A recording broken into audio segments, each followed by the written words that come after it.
आराध्य देव के श्री चरणों में वंदन। 52 बोल की क्लास का आज पहला सेशन है और मैं स्वाध्याय के क्रम को आगे बढ़ाऊं शुरू करूं उससे पूर्व एक विशेष नियम इस क्लास के लिए प्रयोग रूप में निश्चित किया गया है जो ग्रुप में भी पोस्ट कर दिया गया। एक बार मैं पुनः यहाँ दोहराना चाहता हूं।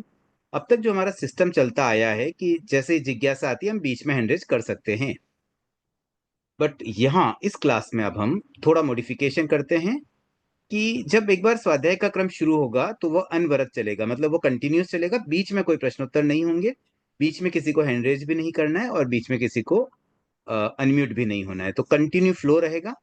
एंड आपकी कोई भी जिज्ञासा आती है आप उसे नोट कर ले, चाहे माइंड में नोट करे चाहे पेपर पे नोट करे, जैसे भी आपको नोट करना है।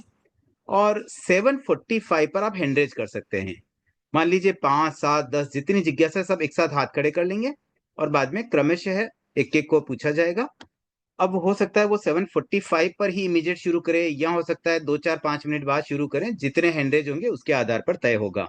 तो जितने हैंडरेज 7:45 पर आ जाएंगे बस उनकी ही जिज्ञासाएं उस सेशन में हो पाएगी।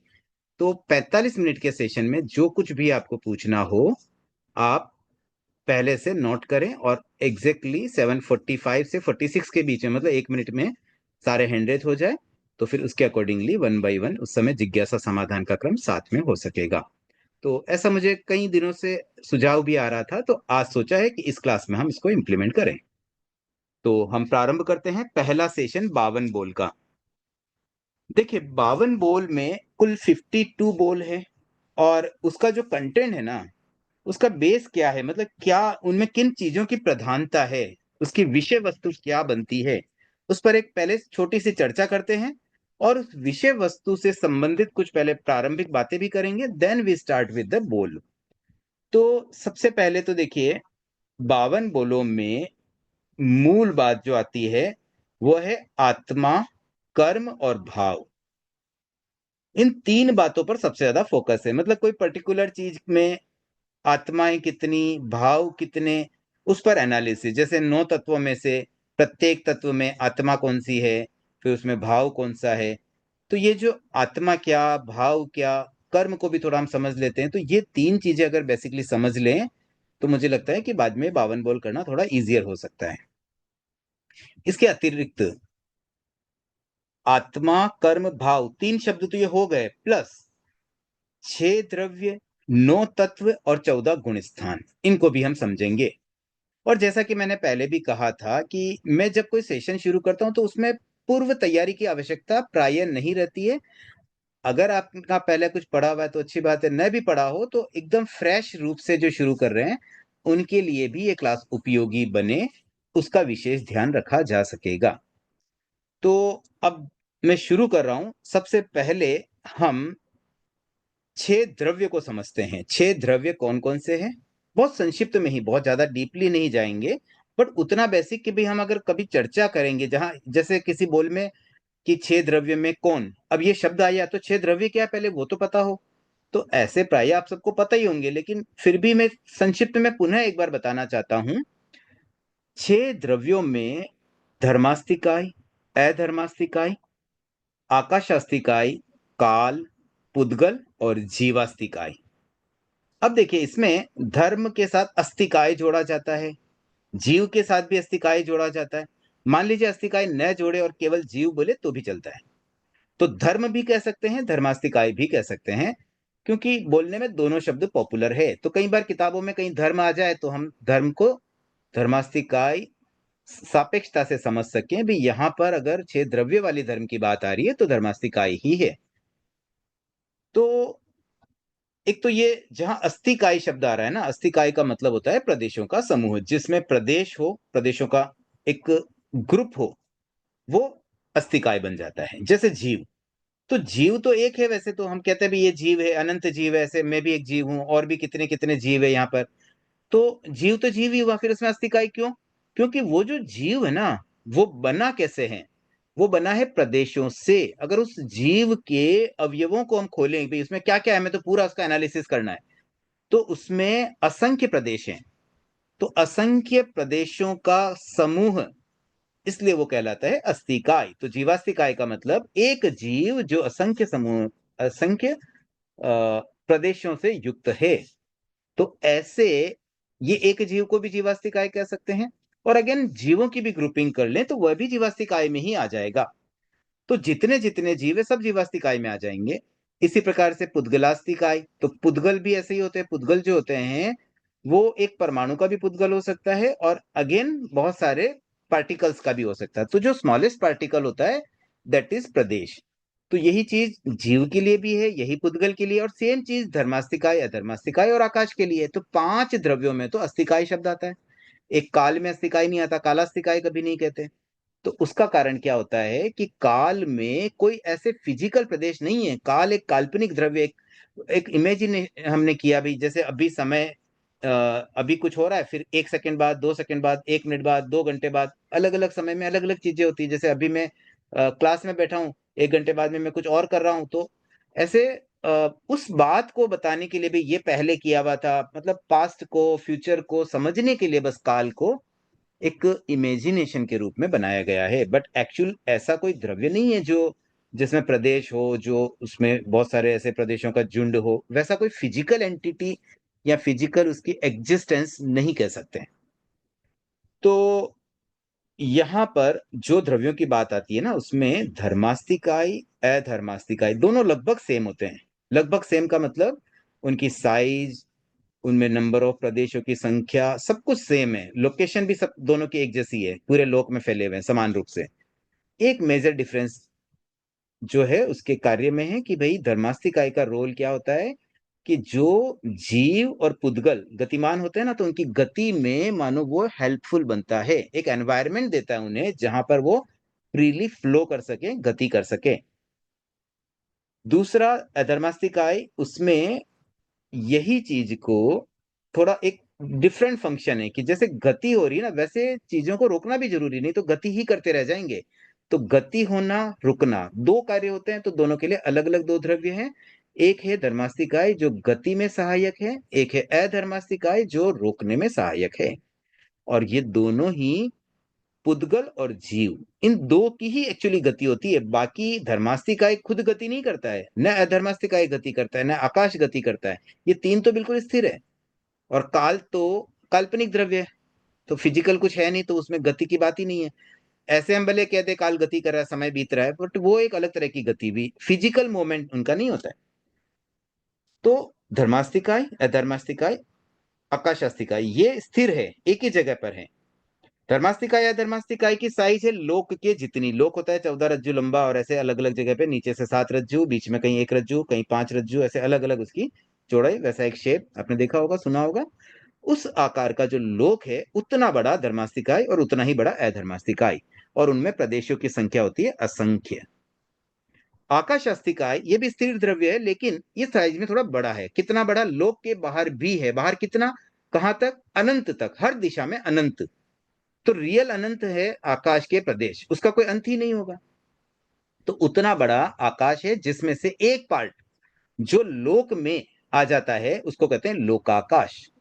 मतलब लोक जितना आकाश। तो लोकाकाश के प्रदेश तो असंख्य ही है, लेकिन पूरे आकाश के प्रदेश अनंत हो जाते हैं। लोक के बाहर केवल एक आकाश द्रव्य है, बाकी 5 द्रव्य तो लोक में ही रहते हैं। तो ये 3 द्रव्य हमने बेसिक समझ लिए।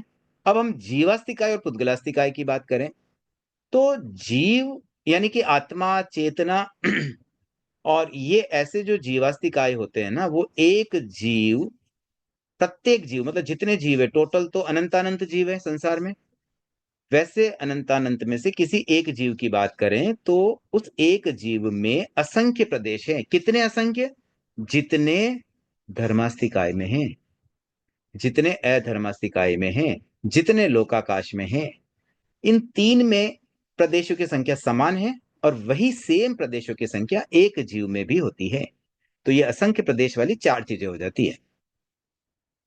उसके बाद अगर हम बात करें तो जीवों की संख्या की भी बात करें। देखिए आकाश, धर्म, अधर्म ये संख्या में एक है। इस पूरे दुनिया में, मतलब इस पूरे लोक अलोक जहां कहीं जो कुछ भी है, उनमें एक ही धर्मास्तिकाय है, सिंगल पीस, टूटता भी नहीं है, उसके 2 पीस नहीं हो सकते। एक ही है, स्थिर है, वहीं का वहीं है, न हिलता न डुलता, बस वहीं रहता है। पर्याय बदलते हैं, उसकी अलग अपेक्षा है, लेकिन वो वैसा ही रहता है, वो मूव नहीं होता है। संख्या में भी एक है, लेकिन जीवास्तिकाय में नंबर ऑफ जीव्स की संख्या अनंत अनंत है। असंख्य क्या अनंत क्या, इसके बारे में एक बार पहले चर्चा हमारी हुई थी, एक पूरी क्लास ली गई थी, स्पेशल सेशन प्लेलिस्ट में आप देख भी सकते हैं। जिन्हें इसके बारे में नहीं, उस क्लास अटेंड न की हो और नहीं पता हो, समझना हो, तो संख्येय असंख्येय अनंत, इन तीनों में क्या भेद है, कैसे इनमें डिफ्रेंशिएट होता है, कितना बड़ा असंख्य होता है, कहां तक असंख्य हो सकता है, कहां से अनंत शुरू होता है, ये एक समझने की बात होती है। तो उससे फिर ये इमेजिनेशन अच्छे से आ पाता है। तो एक जीव में प्रदेशों की संख्या तो है असंख्य, लेकिन ऐसे नंबर ऑफ जीवों की संख्या है अनंतानंत। मतलब ऐसे अनंत बोल दो तो भी चलेगा, बट और ज्यादा खुलासा करने के लिए अनंतानंत बोलते हैं, मतलब अनंत को भी अनंत से मल्टीप्लाई करना है। वैसे अनंतानंत इज ऑल्सो अनंत, तो दोनों शब्द ठीक है। अगर हमें कोई कह दे कि जीव कितने संसार में अनंत है तो भी ठीक है, अनंतानंत कह दे तो भी ठीक है। अब देखिए, पुद्गल की एक बात और कर लेते हैं। पुद्गल क्या होते हैं? पुद्गल मतलब जो फिजिकल चीज जिसमें चार चीजें होती है, वर्ण गंध रस स्पर्श। वर्ण यानी कलर, गंध यानी स्मेल, रस यानी टेस्ट, और स्पर्श मतलब टच। तो टच करने पे कुछ फील होना चाहिए, मतलब वो गर्म है, ठंडा है, खुरदरा है, चिकना है, वो फीलिंग उनमें होती है। तो प्रत्येक पुद्गल में ये चार चीजें अवश्य होती है। एक परमाणु जो होता है ना, स्मॉलेस्ट पार्टिकल, जैसे हमने बात की प्रदेश के बारे में कि प्रदेश इज द स्मॉलेस्ट पार्टिकल, सबसे छोटा अविभाज्य हिस्सा जिसको और ज्यादा फर्दर नहीं तोड़ा जा सकता। स्मॉलेस्ट आ गया मतलब इससे छोटा नहीं हो सकता है। स्मॉलर बोलेंगे तो चलो वो किसी से कंपेयर करें, लेकिन स्मॉलेस्ट बोल दिया मतलब दैट इज द स्मॉलेस्ट, उसमें कोई और दूसरा विकल्प ही नहीं होता। तो द स्मॉलेस्ट पार्ट या पार्टिकल, वो अगर विभक्त हो जाए, अलग हो जाए, तो उसको कहते हैं परमाणु। और वही पार्ट अगर पुद्गल में साथ में जुड़ा हो और भी परमाणु के साथ, मतलब दो परमाणु भी अगर जुड़ गए, तो देन वो पार्ट परमाणु नहीं रहा, अब वो हो गया प्रदेश। तो ऐसे संख्य, असंख्य या अनंत प्रदेशों के डिफरेंट डिफरेंट टाइप की वेराइटीज ऑफ पुद्गल होते हैं। ऐसे एक परमाणु भी पुद्गल होता है, और संख्य प्रदेशी, असंख्य प्रदेशी, अनंत प्रदेशी भी पुद्गल हो सकते हैं। तो ये हो गई पुद्गल की बेसिक बात, जिनमें चार क्वालिटीज वर्ण गंध रस स्पर्श बताई गई। हालांकि इसमें ऐसे भी पुद्गल होते हैं जो हमारी आंखों के विषय नहीं बन पाते हैं। मतलब हर पुद्गल में कलर तो होता है, लेकिन वो हमारी आंखों से दिखे ये आवश्यक नहीं है। उसमें बहुत ऐसे ऐसे पुद्गल है जो इतने सूक्ष्म होते हैं कि उन्हें अतीन्द्रिय ज्ञान से तो भले देख लो, बट नॉर्मल इंद्रियों के द्वारा देखना थोड़ा कठिन होता है। तो एनीवे, बेसिक चीज ये समझ लें कि छह द्रव्यों में से एक जीव को छोड़ दें तो बाकी पांचों अजीव में ही आएंगे। और रूपी अरूपी का एक भेद इस रूप में होता है कि जो पुद्गल है जिसमें वर्ण गंध रस स्पर्श हो, केवल वही रूपी होते हैं, बाकी सारे के सारे अरूपी है। तो जीव भी अरूपी है, जीव दिखाई नहीं देता। ये हम जिसको देख रहे हैं वो तो शरीर है। इस शरीर में विद्यमान जीव को कोई नहीं देख सकता। कोई नहीं का मतलब केवल ज्ञानी तो देख ही सकते हैं, मतलब नॉर्मल इंसान जो अपने इंद्रिय ज्ञान से नॉर्मली हम जीव को साक्षात नहीं देख सकते। तो जीव में मतलब कौन जीव, कौन अजीव, कौन रूपी, कौन अरूपी, ये एक थोड़ा सा आइडिया हमें लगना चाहिए। मतलब पुद्गल रूपी, बाकी पांच अरूपी। जीव जीव है, बाकी सारे अजीव हैं। अब हम नौ तत्वों की थोड़ी सी बात करते हैं। ये जो नौ तत्व है, जीव, अजीव, पुण्य, पाप, आश्रव, संवर, निर्जरा, बंध और मोक्ष, इनमें क्या क्या क्वालिटीज है शॉर्ट में समझते हैं। देखिए, जीव मतलब जो जीवास्तिक काय की हम बात करें वही जीव है। अजीव, जो जीव नहीं है वो सब अजीव में आ गए, मतलब जिसमें चेतना नहीं वे सब अजीव है। उसके बाद पुण्य, पाप। पुण्य क्या होते हैं? जो आत्मा के साथ कर्म बंध जाते हैं और वो कर्म शुभ रूप में फल देते हैं। शुभ रूप का मतलब क्या होता है? 8 कर्म है टोटल, उसमें 4 तो है गाती, 4 है अगाती। गाती कर्मों में ज्ञानावर्णीय, दर्शनावर्णीय, मोहनीय और अंतराय। इन 4 गाती कर्मों में ओनली पाप होता है, मतलब ये सारे अशुभ ही है। तो अगर इन 4 कर्मों में से कोई कर्म उदय में आएगा तो वो पाप ही होगा। तो उदय में आए उस समय वो कर्म अशुभ रूप से फल दे रहा है कि शुभ रूप से? अब शुभ रूप से फल किन कर्मों में होता है? नाम, गोत्र, वेदना और आयुष्य। वेदनीय कर्म और आयुष्य, ये चार कर्म हैं जो शुभ अशुभ दोनों तरह के फल देते हैं। अगर शुभ रूप में अगाति कर्म कोई फल दे रहा है तो वह है पुण्य, अशुभ रूप में फल दे रहा है तो वह है पाप। और चार घाती कर्म तो किसी भी कोई भी होगा वो पाप रूप में ही फल देंगे। तो ये एक बेसिक हो गया अपना पुण्य पाप के बारे में। उसके बाद आश्रव, संवर, निर्जरा, इन तीन को साथ में समझते हैं। आत्मा के साथ कर्मों को बांधने के लिए जो रेस्पॉन्सिबल है वो है आश्रव तत्व। और ये आश्रव तत्व जीव की परिणति है, मतलब जीव की कुछ क्वालिटीज, उसकी कुछ ऐसी चीजें जो कर्म के बंधन में सहायक है। कर्म देखो ऐसे नहीं बंधते, जीव की एक्टिविटी के आधार पर ही बंधते हैं। तो जीव क्या कर रहा है, तो उसमें पांच जैसे आश्रव बताए जाते हैं मेन रूप से, ऐसे 20 भेद भी आते हैं आश्रव के। तो उन पांच आश्रमों में अगर हम बात करें तो जैसे मिथ्यात्व, अव्रत, प्रमाद, कषाय और योग, ये पांच आश्रव कर्म बंधन में सहायक है, मतलब इनकी कारण से ही कर्मों का बंधन होता है। तो आश्रव भी, क्योंकि वो जीव की अवस्था है, जीव की परिणति है, इसलिए उसे भी हम जीव कहते हैं। और इन आश्रवों में भी, हालांकि पांचों आश्रव कर्म बांध रहे हैं तो बंधन करना तो अच्छा नहीं है, लेकिन उसमें भी योग के दो पार्ट है, एक होता है अशुभ योग, एक होता है शुभ योग। बाकी चार आश्रव तो पूरे अशुभ ही है, लेकिन योग में एक पार्ट शुभ योग भी होता है और एक अशुभ योग। अशुभ योग तो मानो मतलब नेगेटिव ही है, बट शुभ योग थोड़ा पॉजिटिव इस रूप में बन जाता है कि शुभ योग के साथ निर्जरा का भी लाभ मिलता है, तो निर्जरा के कारण से वो एक पॉजिटिव पॉइंट हो गया। तो ऐसे मूल रूप से आश्रव नेगेटिव है, शुभ योग को छोड़ दें, शुभ योग भले पॉजिटिव, बाकी साढ़े चार आश्रव तो नेगेटिव ही है। उसके बाद संवर जो है वो पॉजिटिव है। संवर का काम आश्रव का अपोजिट है, आश्रव कर्मों को बांधता है, संवर कर्मों को रोकता है। भले शुभ कर्म को रोके तो भी वो पॉजिटिव ही है, कर्म बंधन को रोकना तो अच्छा ही है। तो संवर का भी सेम रेसिप्रोकल पांच इसके भेद हो जाते हैं, जैसे पांच आश्रव है वैसे मिथ्यात्व का रेसिप्रोकल सम्यक्त्व हुआ, अव्रत का व्रत हो गया, इस प्रकार से पांचों हो जाते हैं। तो संवर मतलब कर्म को रोकने वाली आत्मा की अवस्था। अब देखिए इसमें जीव क्यों मानते हैं, संवर को भी जीव माना, आश्रव को भी जीव माना, इसका मेन रीजन यही है कि आत्मा के द्वारा की गई एक्टिविटीज, मिथ्यात्व आत्मा में है, मतलब कॉन्सेप्ट आत्मा के गलत है, इसमें कोई शरीर, कोई वस्तु और कोई कुछ इंटरफेयर नहीं कर सकती। तो दैट मीन्स क्या हुआ कि जो इसका मतलब मूल है वो आत्मा के कारण ही होता है। अगर कोई डेड बॉडी है तो डेड बॉडी के कौन सा कर्म बंध रहा है, तो उसके तो आश्रव रहा ही नहीं, इसका मतलब आश्रव का मेन रोल जीव की वजह से हो रहा था। तो जीव इज रेस्पॉन्सिबल, जीव की ही कोई एक्टिविटी, उसकी ही कोई प्रवृत्ति कर्मों को बांध रही है। तो आश्रव जीव की अवस्था है, संवर भी सिमिलरली जीव की, मतलब जीव के ही एफर्ट जो कर्मों को बंधन से रोक रहे हैं, जीव के ही एफर्ट जो कर्मों को बांध रहे हैं। अगर हम इसको जीव के रूप में समझ लेते हैं तो हमें यह भी समझ में आ जाएगा कि it is in our control, हम चाहें तो आश्रव को कम कर सकते हैं, हम चाहें तो संवर को बढ़ा सकते हैं। तीसरा निर्जरा की बात करें तो निर्जरा में क्या होता है, जो कर्म ऑलरेडी बंधे हुए हैं उन्हें दूर करना, उन्हें निकालना। तो ये जो चीज होती है ना, बंधे हुए कर्मों को बाहर निकालना, ये पार्ट है निर्जरा का। और निर्जरा होता है शुभ योग के साथ, तो जब भी शुभ योग होगा तभी निर्जरा होती है।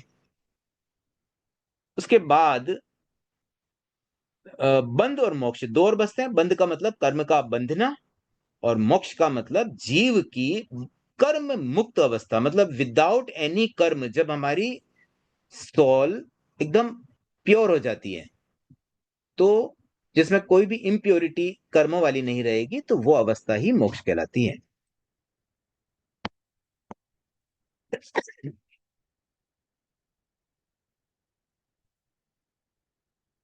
तो नौ तत्वों के बारे में हमने बेसिक समझा, इसमें इतना और समझ लेते हैं कि इनमें जीव कौन से, अजीव कौन से। देखिए जीव तो जीव ही है, अजीव तो अजीव ही है, इसमें तो कुछ है नहीं। अब सात का और बचता है।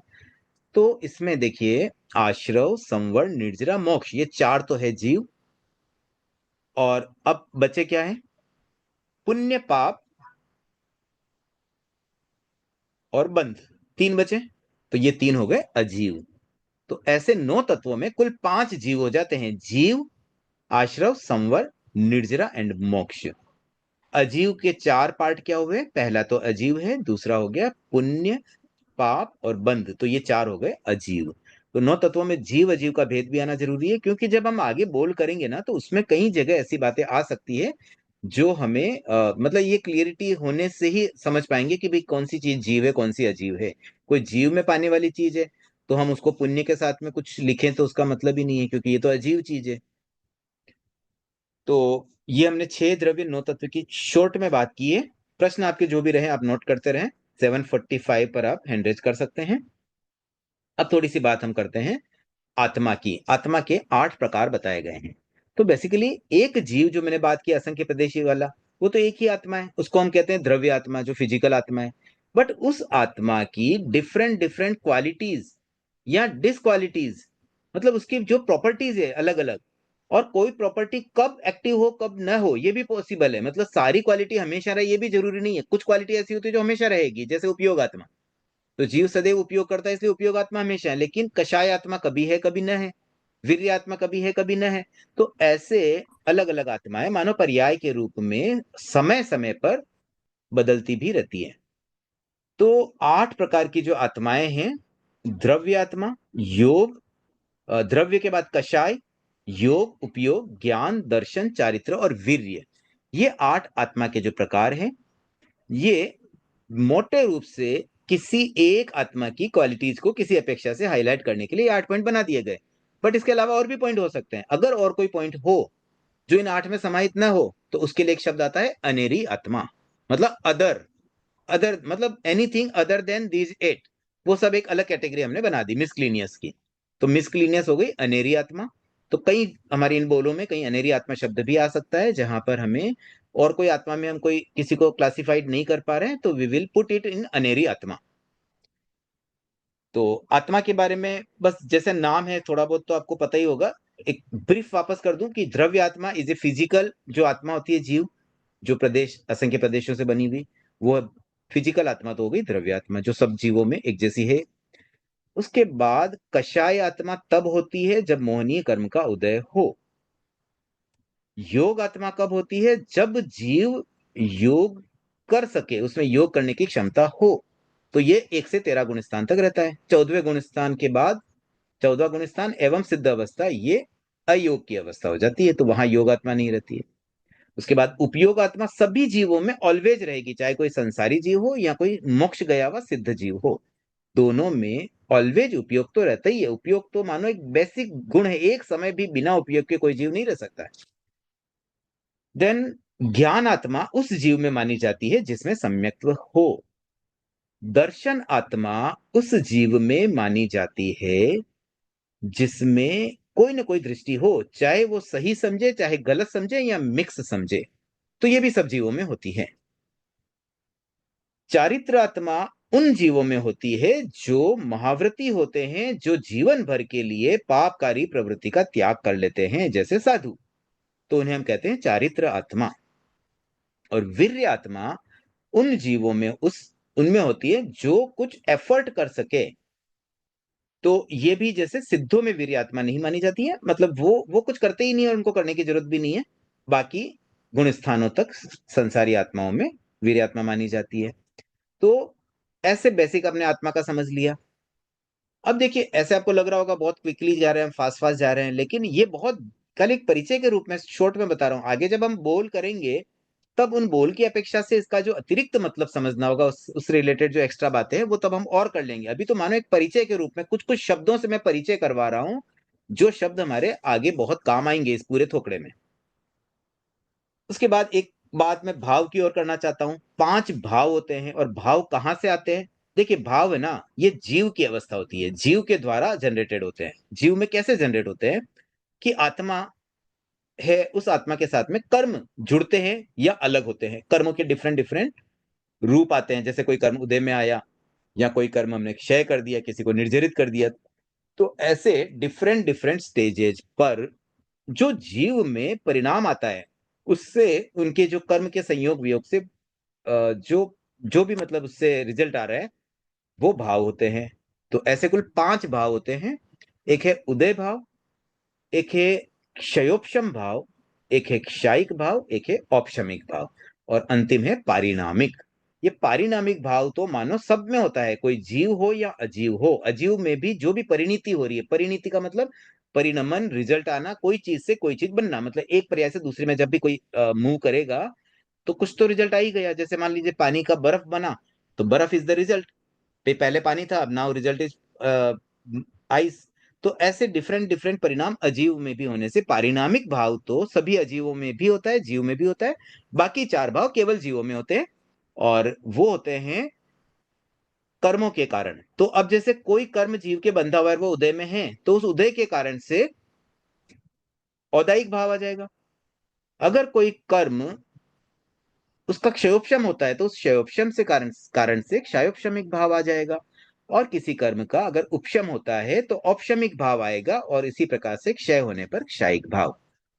तो देखिए, उदय तो आठों कर्मों का होता है, क्षय भी आठों कर्मों का होता है, लेकिन क्षयोपशम केवल चार घाती कर्मों का होता है, और उपशम केवल एक मोहनीय कर्म का होता है। तो इन कर्मों को वैसे अभी आज मैं ज्यादा नहीं बताऊंगा, ये बस कर्मों का नाम आ गया, चार घाती कौन से, अघाती कौन से, और नाम से काफी कुछ स्पष्ट है। तो मैं चाहता हूं आज हम एक्चुअल बोल कुछ शुरू कर देते हैं। तो बेसिक मैंने सब बता दिया। गुण स्थानों के बारे में एकदम शॉर्ट ब्रीफ यही है कि प्रथम गुण स्थान में मिथ्यात्वी जीव होते हैं। उसके आगे चौथे गुण स्थान में सम्यक्त्व आ जाता है, मतलब सम्यक दृष्टि वाली अवस्था चौथे गुण स्थान की है। पांचवा गुण स्थान श्रावकों का है। छठे गुण स्थान से साधुओं का गुण स्थान प्रारंभ होता है, जो अप टू 14 तक रहेगा।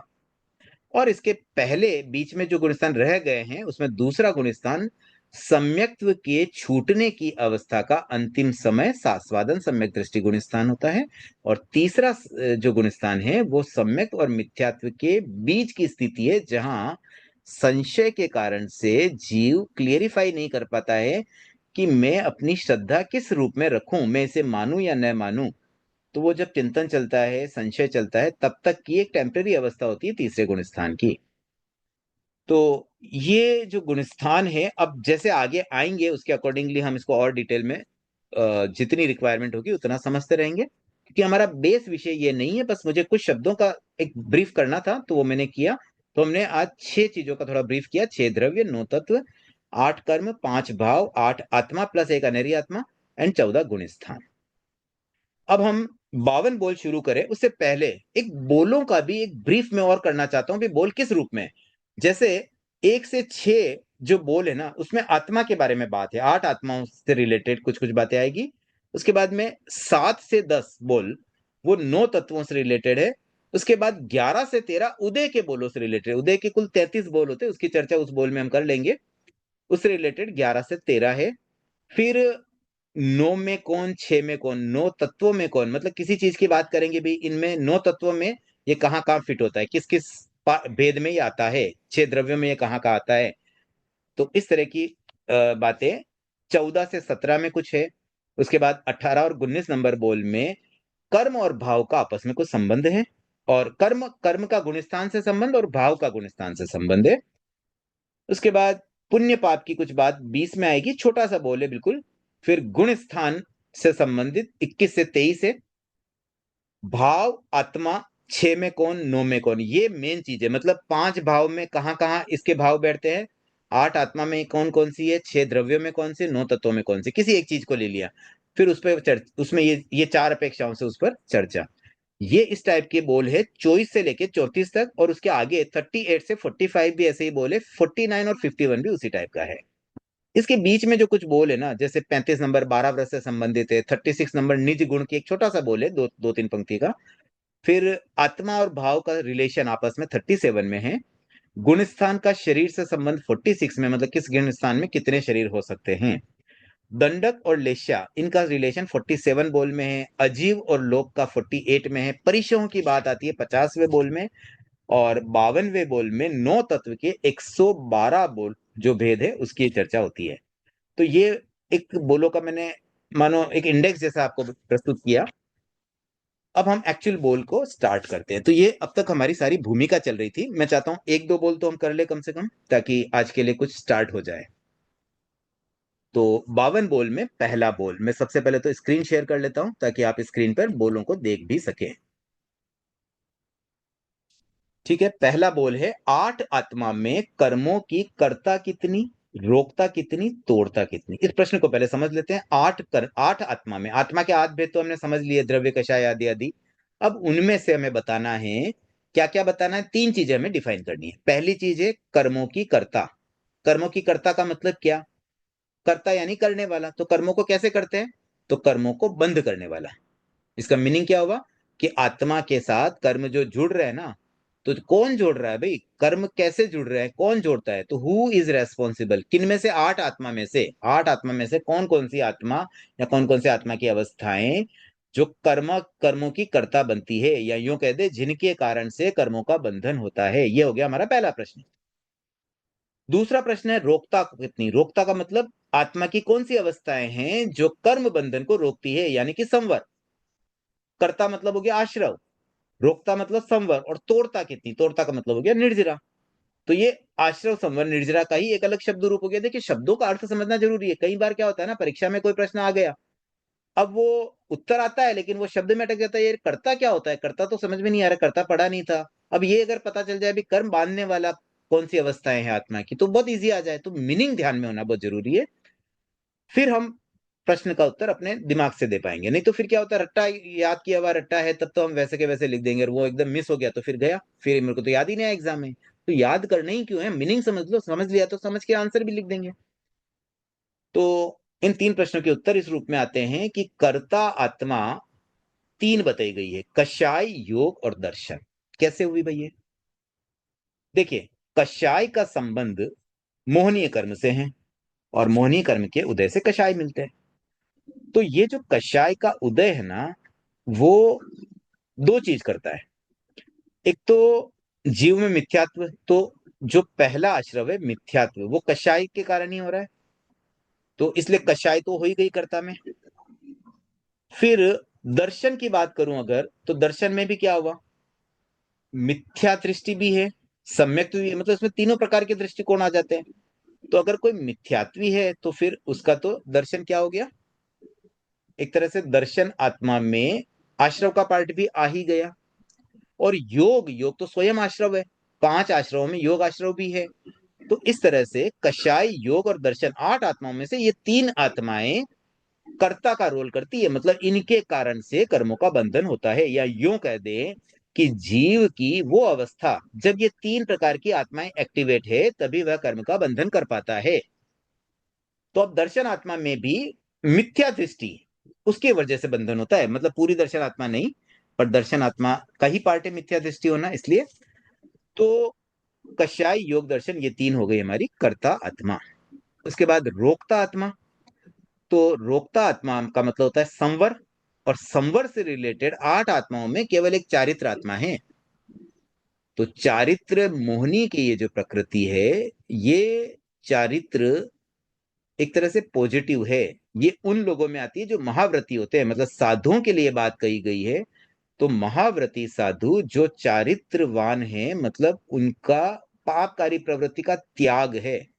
तो जब त्याग किया जाता है तभी मानो हमारा ब्रेक लग सकता है। ऐसे तो देखिए, संवर में सम्यक्त्व भी आ जाता है, और भी बहुत चीजें आती है, 5 संवर है, 5 आश्रव के 5 संवर भी है, लेकिन बाकी संवरों को कर पाना अपेक्षाकृत कठिन है। व्रतों की पालना ये हमारे लिए इजी है, कोई भी चीज, अब ठीक है व्रत ले लो, और ज्यादा हम क्या करें भाई, चलो सम्यक्त्व होना चाहिए, कॉन्सेप्ट हमारा ठीक है, तो सम्यक्त्व नहीं है तो नहीं है, हम सम्यक्त्व उसको हम कोई, मतलब किस तरीके से लाया जाए। कई बार ऐसे प्रश्न आता है भी हम सम्यक्त्व कैसे बने, तो सम्यक्त्व बनने की तो कोई विधि कहीं आई नहीं आगमों में कि भाई ये तरीका है।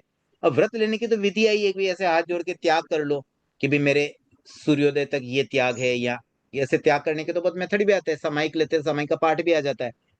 तो त्याग करना तो बता दिया गया, तो व्रत कैसे लेना वो तो समझ में आ रहा है। तो हम नॉर्मली व्रत ही ले सकते हैं, वही हमारे बस में है।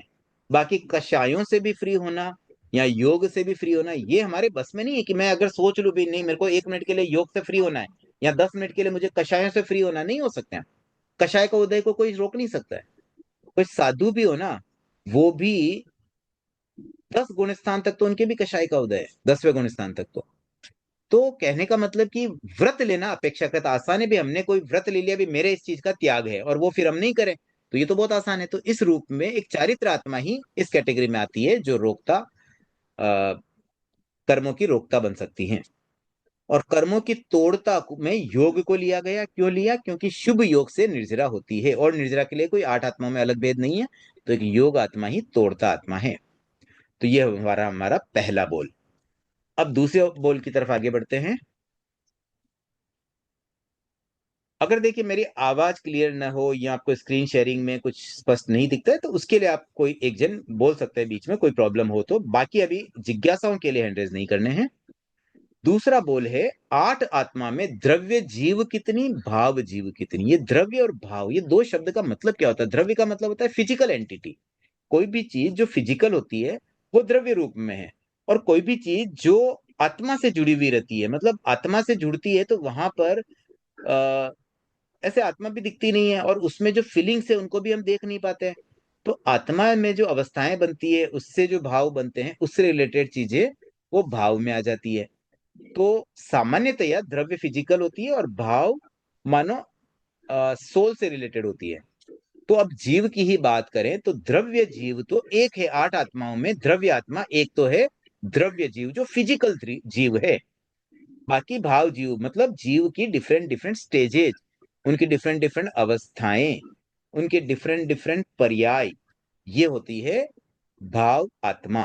तो 7 जो बची हुई आत्माएं हैं द्रव्य को छोड़कर, वे सारी की सारी भाव जीव में आ जाती है। इवन जो अनेरी आत्मा है वह भी भाव जीव में। अनेरी का मतलब एनीथिंग, कुछ भी उसमें आ जाती है, और कोई भी चीज एक्स्ट्रा है ना, वो अनेरी में हम ले सकते हैं। तो इस तरह से दूसरा बोल तो बहुत छोटा सा बोल है। आगे बढ़ते हैं तीसरे बोल की ओर। 8 आत्मा में उदय भाव कितनी, यावत पारिणामिक भाव कितनी। यावत का मतलब अप टू। तो पहले उदय भाव आया, फिर पारिणामिक भाव। हमने भाव को पहले ही समझ लिया, 5 भाव होते हैं। उदय भाव से शुरू करेंगे, उसके बाद में उपशम, क्षायिक, क्षयोपशम और पारिणामिक। तो उदय भाव कितनी, उपशम भाव कितनी, क्षायिक भाव कितनी, क्षयोपशम भाव कितनी, पारिणामिक भाव कितनी। तो यावत शब्द आ गया, मतलब बीच के सब इंक्लूड करने हैं। तो ऐसे देखा जाए तो तीसरे बोल में कुल 5 प्रश्न बन जाते हैं। पहला प्रश्न, 8 आत्मा में उदय भाव कितनी। तो उदय भाव में 3 आत्माएं बताई गई है, कषाय, योग और दर्शन। ये है उदय भाव। देखिए आप है ना, अनावश्यक क्यों अनम्यूट रहते हैं? 1 सेकंड के लिए भी आपकी आवाज आती है बैकग्राउंड से तो डिस्टर्ब हो जाता है क्लास में। सब म्यूट ही रहे, 7:45 तक सबको म्यूट ही रहना है। तो ये हो गया उदय भाव में 3 आत्माएं, कषाय, योग और दर्शन। देखिए कषाय किसका उदय है? मोहनीय कर्म का। योग किसका उदय है? नाम कर्म का। और दर्शन किसका उदय है? योग में अंतराय कर्म का क्षयोपशम आता है, लेकिन यहाँ उदय भाव है इसलिए नाम कर्म ही आएगा। और दर्शन में भी मोहनीय कर्म का उदय भाव है। तो ये हो गए उदय भाव से संबंधित 3 आत्माएं। फिर उपशम भाव की बात करें तो उपशम किसका होता है? एक मोहनीय कर्म का। तो मोहनीय कर्म के उपशम में दर्शन और चारित्र, ये दो तो समझ में आता है। क्योंकि देखिए उपशम अगर होता है जैसे औपशमिक सम्यक्त्व, तो औपशमिक सम्यक्त्व मिला तो उपशम भाव आया। तो वो किस में आया? औपशमिक सम्यक्त्व दर्शन आत्मा में आ जाएगा। इसी प्रकार से औपशमिक चारित्र, जैसे 11वें गुण स्थान में औपशमिक चारित्र जब मिलता है, तो उस समय चारित्र मोहनी की प्रकृतियां, जिसमें कषाय होते हैं डिफरेंट डिफरेंट टाइप के, क्रोध, मान, माया, लोभ, उसमें अनंतानुबंधी तो पहले हो जाता है, बाद वाले और भी अप्रत्याख्यानी, प्रत्याख्यानी, संज्वलन आदि। तो इन कषायों का वहां उपशम होता है, तो इसलिए वो औपशमिक चारित्र में ये भी इंक्लूड हो गया। तो दर्शन और चारित्र ये दो तो एकदम स्पष्ट है, लेकिन योग को उपशम में क्यों लिया गया? तो इसमें ये अपेक्षा जोड़ी गई है, यहाँ टिप्पण नोट भी दिया गया, फुटनोट नंबर 1। और यहाँ लिखा गया है कि योग की शुद्धि में उपशम भाव निमित्त बनता है। इस दृष्टि से योग आत्मा में उपशम भाव लिया गया। मतलब जब उपशम अवस्था रहती है तो वहां शुभ योग होता है। तो उपशम होने से, उपशम इज ए पॉजिटिव थिंग। देखिए कई बार है ना ऐसा लगता है कि भाई उपशम को हम पॉजिटिव लें कि नेगेटिव लें। एक तरफ तो हम कहते हैं भी शपक श्रेणी और उपशम श्रेणी 8वें गुण स्थान से प्रारंभ होती है।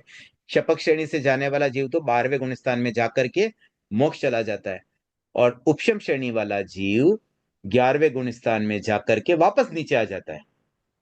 तो फिर उपशम को हम नेगेटिव क्यों ना ले?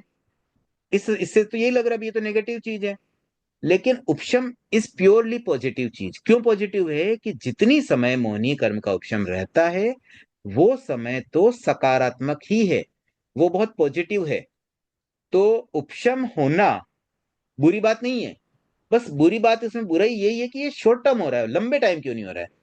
अब मान लीजिए कोई किसी के घर गए, मिलने गए, आधे घंटे के लिए मिलने गए, वो बोले नहीं नहीं हमें तो अच्छा नहीं लगा, आप केवल आधे घंटे के लिए आए। अरे भाई आधे घंटे आए वो तो अच्छा ही लग रहा है ना, जितनी देर के लिए आए वो तो अच्छा ही है ना।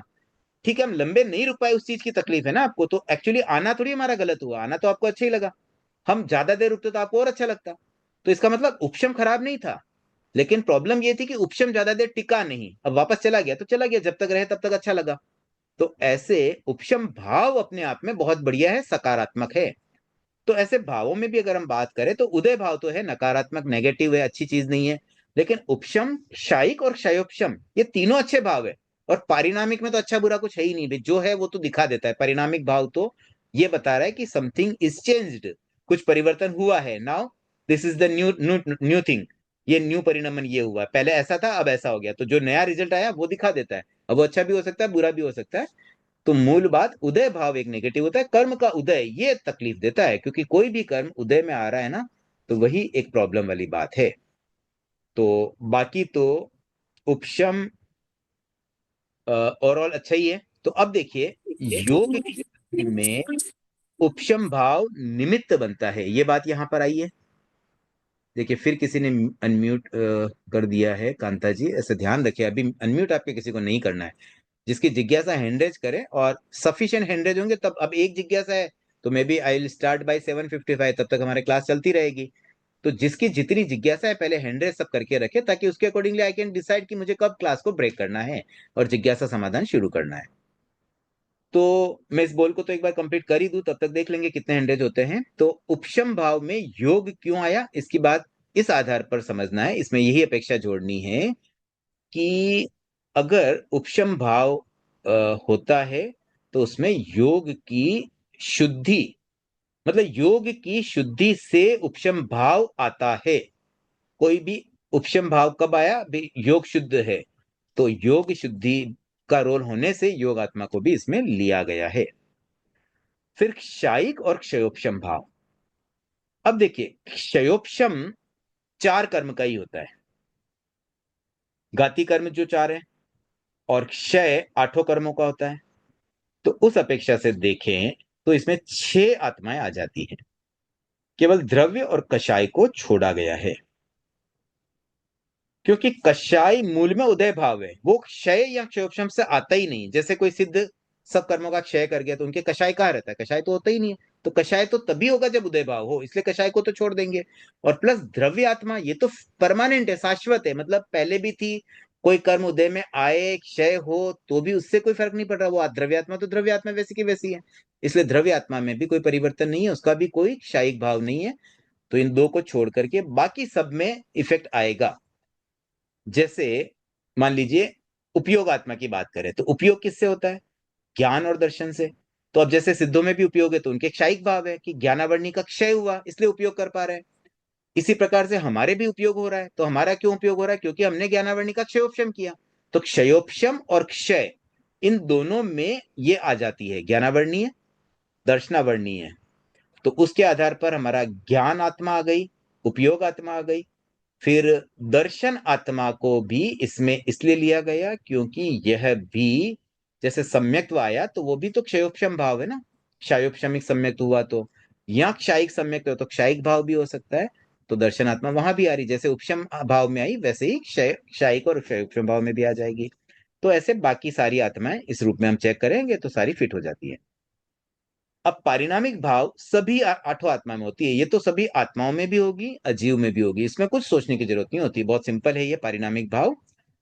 तो हमने तीन बोल आज कर लिए हैं, एक चौथा बोल और करते क्योंकि तीन ही जिज्ञासा है। आठ आत्मा में शाश्वत कितनी, अशाश्वत कितनी? तो शाश्वत आत्मा तो केवल एक द्रव्य आत्मा है, ये फिजिकल आत्मा ये शाश्वत है, ये पहले भी थी। देखिए शाश्वत शब्द का मतलब क्या? जो ऑलवेज रहे, ऑल टाइम, मतलब आज भी है, पास्ट में भी हमेशा रही है और भविष्य में भी हमेशा रहेगी। अगर एक समय भी ऐसा निकले जब उसका अस्तित्व न हो, तो फिर हम उसको शाश्वत नहीं कह सकते। तो द्रव्य आत्मा ऐसी है जो शाश्वत है, और बाकी सात अशाश्वत मानी गई है। हालांकि इसमें भी ऐसे एक अपेक्षा से देखा जाए तो उपयोग आत्मा और दर्शन आत्मा को भी शाश्वत कहा जा सकता है, बट एक अपेक्षा से ही, क्योंकि अगेन वो भी कोई उसकी मेन आत्मा नहीं, आत्मा की परिणति है, इसलिए हम उसको अशाश्वत में ही ले रहे हैं। बट ये ऑलवेज रहती है, ये पहले भी, पास्ट में भी हमेशा रही, वर्तमान में भी है, भविष्य में भी रहेगी। कौन सी दो? दर्शन और उपयोग। बाकी, बट फिलहाल हम दूसरी अपेक्षा जो मैंने बताई उसके आधार पर सातों ही आत्मा को अशाश्वत में ही लेते हैं। तो आज के लिए हम इतना ही रखते हैं।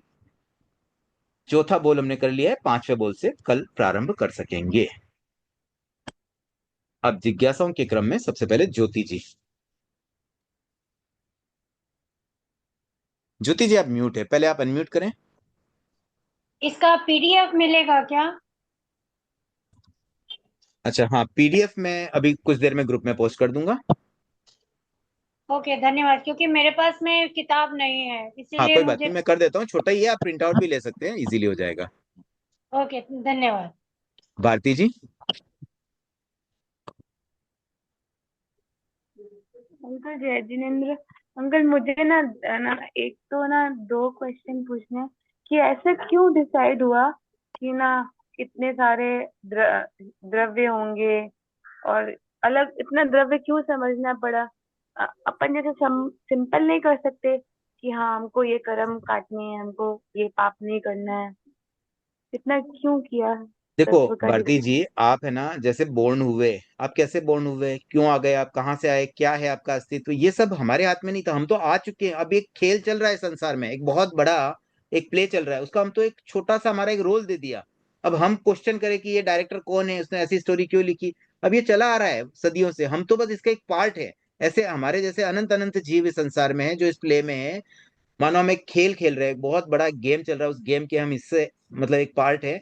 और ये गेम कहीं कहीं भवों तक हम खेलते आ रहे हैं और आगे भी खेलेंगे। उसका एक जो एक टारगेट है ना, कोई भी गेम में विनर कैसे बनना है, भी जो जो मोक्ष जा रहे हैं वो विनर बनते जा रहे हैं। तो अब ये सारी जो चीजें ना, छह द्रव्य वाली, ये किसी ने बनाई नहीं है, ये तो थी ऑलरेडी, ये सब शाश्वत है।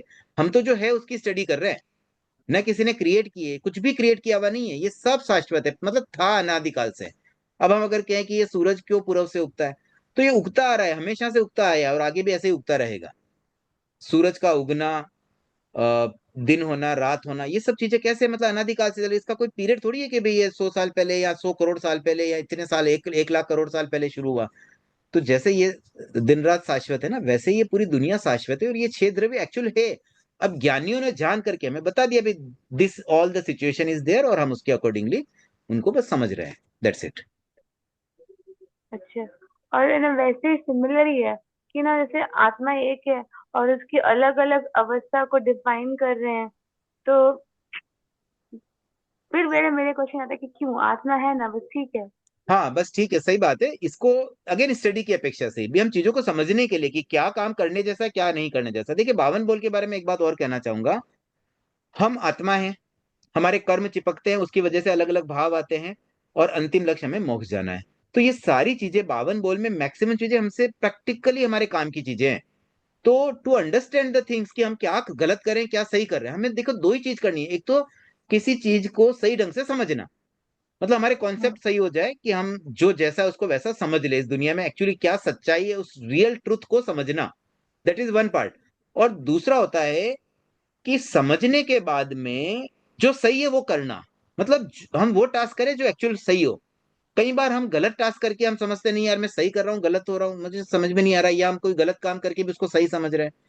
तो दो ही तो चीजें हमें करनी है, एक तो सही समझना और एक सही करना। तो तो इन अंकल ना मेरी। कार्यों में इन आठ आत्माओं का भेद हमें हेल्प करता है समझने के लिए कि देखो, कषाय आत्मा नेगेटिव है, कषाय आत्मा कब होती है, कषाय के उदय से होती है। तो अब हमें समझ में आता है, अच्छा हमें गुस्सा नहीं करना है, हमें हम्म। ईगो नहीं करना है, हमें मायाचार नहीं करना, हम किसी को छल कपट करके किसी को मतलब हराना नहीं है कि भाई चलो हमने उसको बेवकूफ बना दिया, वैसा नहीं करना है। हमें लोभ नहीं हम्म। करना है, जो चीज हमारी है, जितना हमारा हक हम उतना ले ले, हम लोभ ना करें कि नहीं उसका भी मुझे मिल जाए। तो ये सब हमें कैसे प्रेरणा मिलेगी अगर ये कषाय आत्मा अलग से वर्गीकरण नहीं करते? और अगर अलग वर्गीकरण किया तो अब हम ये डिफाइन कर पाते कि कषाय आत्मा कब उदय में आती है, कब कब कषाय आत्मा का अस्तित्व है, किन परिस्थितियों में, तो उन परिस्थितियों से हम बचने का प्रयास कर सकेंगे। तो बेसिकली ये जो 8 भेद है ना, उसका मेन पर्पज यही है कि हम अपनी चीजों को थोड़ा समझ लें ताकि हम व्यवस्थित जीवन जिए और सही जीवन जिए। ऐसे जीवन तो हम जी रहे हैं, अब जानवर भी जीवन जीते हैं, मनुष्य भी जी रहे हैं। हम हमें ये है कि हम पढ़ सकते हैं, समझ सकते हैं, इन चीजों को अंडरस्टैंड कर सकते हैं, तो फिर हम बेटर जीवन क्यों ना जिए? तो उसके लिए जो आवश्यक बातें लगी ना ज्ञानियों को, उन्होंने उस रूप में इसको डिफाइन करके दिया हमें। अंकल एक है ना आउट ऑफ बॉक्स क्वेश्चन पूछ लो। बाद में, रिकॉर्डिंग के बाद। ठीक है, वो मैडम। सरोज जी। मुझे वो अंधेरी आत्मा क्या होती है वो नहीं समझ में आया। अनेरी का मतलब है ना अदर आत्मा है। देखिए आत्मा की हमने 8 अवस्था, यहाँ पे 7 अवस्थाएं बताई। एक तो मूल द्रव्य आत्मा है, बाकी 7 उसकी अलग अलग अवस्थाएं। तो आत्मा की और भी तो कोई अवस्था हो सकती है ना। जैसे मान लीजिए हाँ। पढ़ाने वाली आत्मा, पढ़ने वाली आत्मा, ये भी तो हो सकती है आत्मा। अच्छा। कोई तपस्या वाली आत्मा, ठीक तप है। आत्मा क्यों नहीं दी भाई? तपस्या करने वाली, आज मास कमांड है, उस आत्मा को तो हमने जिक्र ही नहीं किया। कोई वर्षी तप चल रहा है, उसको हम जिक्र ही नहीं कर रहे हैं। तो कोई सामायिक करने वाली आत्मा, तो ऐसे बहुत डिफाइन हो सकता है। हमने तो खाली एक चारित्र आत्मा दे दी, चारित्र आत्मा खाली साधु श्रावकों के लिए, तो कोई आत्मा हमने अलग बनाई नहीं। तो ऐसे बहुत सारी चीजें हो सकती है जो इसमें समाहित नहीं हो। ज्ञानियों ने किसी अपेक्षा से कुछ डिफाइन कर दिया। अब और कोई आत्मा की अवस्था को आप कहीं मतलब उसको इंक्लूड करना चाहें तो उसके लिए अनेरी आत्मा में वो बाकी सब आत्माएं समाहित हो जाती है। मतलब आत्मा की और सब अवस्थाएं जो इन 7 में नहीं आती है, वो सब अनेरी आत्मा में समाहित है। देखिए अगर आप हैंडरेज पहले ही कर लेते तो मैं जल्दी फिनिश करता। आप समय हमारे पास कम बचा है, हैंडरेज बहुत बढ़ते जा रहे हैं। सोनल जी। जय जिनेन्द्र सर। सर पहला बोल में जो कर्ता में दर्शन आया है वो किस अपेक्षा से आया है सर, ये थोड़ा सा। देखिए दर्शन आत्मा में 3 पार्ट होते हैं, मिथ्यात्व, सम्यक और सम्यक मिथ्या दृष्टि। तो उन 3 में से जैसे मिथ्यात्व वाला जो है ना पार्ट, मिथ्या दृष्टि, तो मिथ्यात्व के कारण कर्मों का बंधन होता है, ये वन ऑफ द आश्रव है।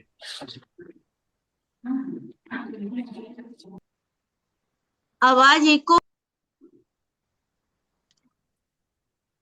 देखिए मैंने पहले भी कहा है, जिसको प्रश्न पूछना है, जिसका मैं नामोल्लेख करूं, केवल वही अनम्यूट हो। ठीक है सोनल जी, क्लियर हो गया आपको?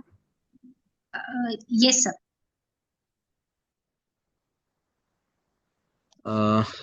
उर्मिला जी। Yes sir. ये जो आठ आत्मा है ना सर, जो आठों कर्म मतलब जैसे ज्ञान आत्मा है तो वो ज्ञानावरणी कर्म के क्षय होने से प्राप्त होती है। देखिए ज्ञान आत्मा का संबंध सम्यक्त्व से है। जो सम्यक्त्वी है ना, उनकी ज्ञान आत्मा मानी गई है। ज्ञानावरणी के क्षयोपशम से तो उपयोग आत्मा मानी जा सकती है। ऐसे ज्ञानावरणी का क्षयोपशम तो रोल है ही, लेकिन ज्ञानावरणी क्षयोपशम के साथ सम्यक्त्व जुड़ेगा, तब जाकर के ये आत्मा अब देखिए ये एक डिस्टर्ब होता है ना। एक एक किसी ने, अन्नू जी कोठारी, आपने अनम्यूट किया, बीच में डिस्टर्ब हुआ और पूरा फ्लो बिगड़ गया। उर्मिला जी एक बार पुनः आप कंटिन्यू करिए। हाँ सर।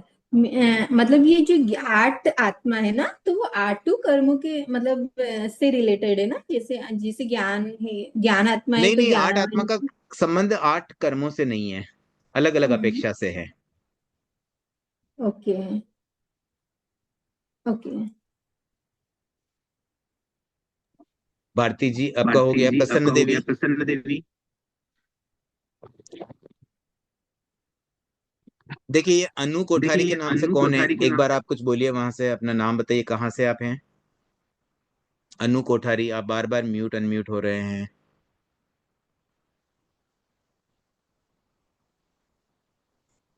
अभी नेक्स्ट टाइम आप, अगर अभी आपको मैं पूछ रहा हूं तो आप जवाब भी नहीं दे रहे हैं।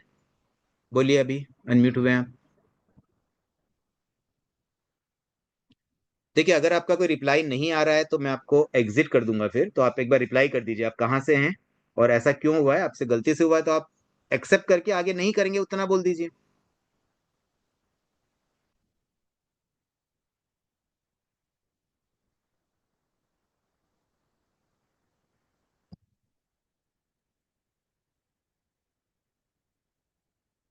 ठीक है, मैंने आपको रिमूव कर दिया है, सॉरी उसके लिए, बट आगे से ध्यान रखिए कोई इस तरह से न करे। प्रसन्न देवी।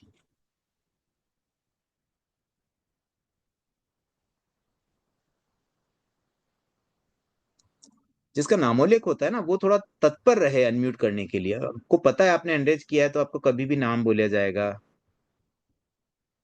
प्रसन्न देवी बूचा, आपने हैंडरेज किया है, आपका नाम लिया गया, आप अभी भी म्यूट हैं।